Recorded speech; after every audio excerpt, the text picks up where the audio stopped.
Hello guys and welcome back to All Chaps. As we have already done a little discussion on GST in our first video.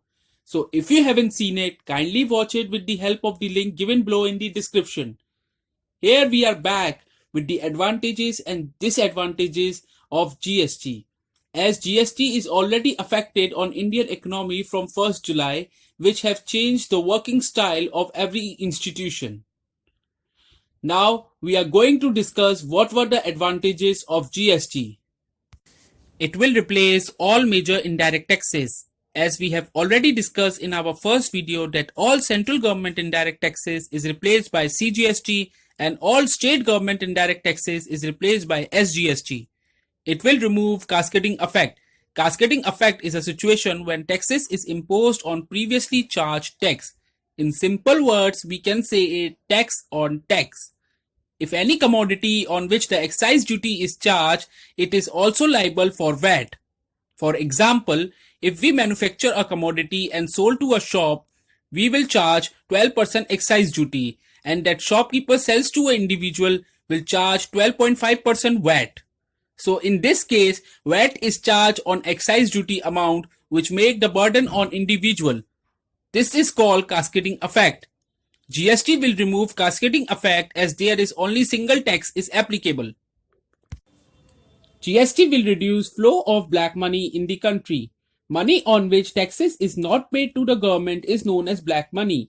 There are individuals who are not reporting each and every transaction of taxes, which will increase their profit by reducing their tax. Now, GST is the single tax on goods and services right from manufacturer to individual.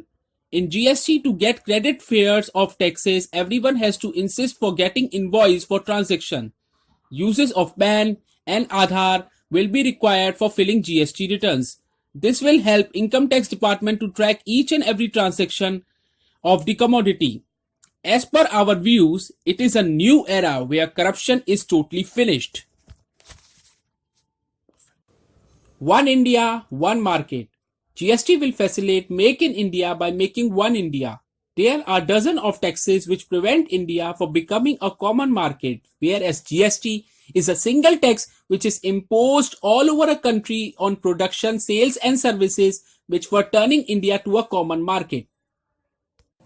Seamless flow of goods across nation. On many occasions, we might have seen a long line of trucks on both sides of state borders. These trucks have to pay entry tax while entering to every state borders which is collected by individual states.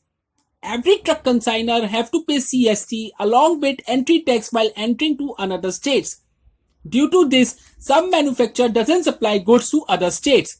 GST will result by easier transportation of goods from one state to another by replacing CST and octroi. It will also reduce transportation cost at greater extent. Ease of doing business. Before 1st July, a businessman have to register with different tax authorities and file different tax returns. After when GST come, there will be single registration with single tax returns and less paperwork. Due to this, a businessman put his time and money to increase his business rather than wasting his time on different tax and laws.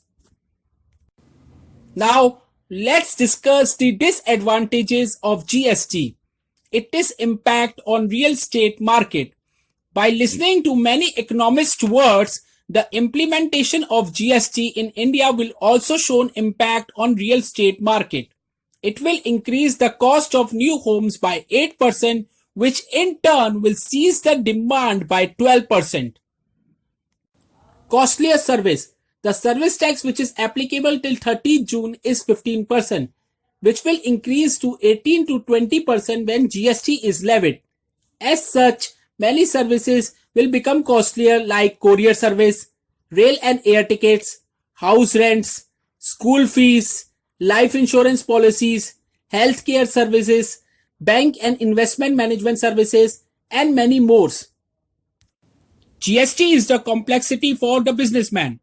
According to the proposal of the GST tax, the control on business will be rendered on central and state government with businessmen binding by laws. As such, complexity may arise for many businessmen across the nation. Old wine in a new bottle. According to Indian economists, GST charged by the government as central goods and service tax for central and state goods and service tax for state government are nothing but the terms which were earlier treated as CST, VAT and service tax. As it is little bit confusing taxation because in this GST bill, the tax is levied by the single taxation name as GST payment. There are no major reductions of the tax layers, so there is no major advantages. So overall, we have discussed the advantages and disadvantages of GST and what is the impact of GST in an Indian economy.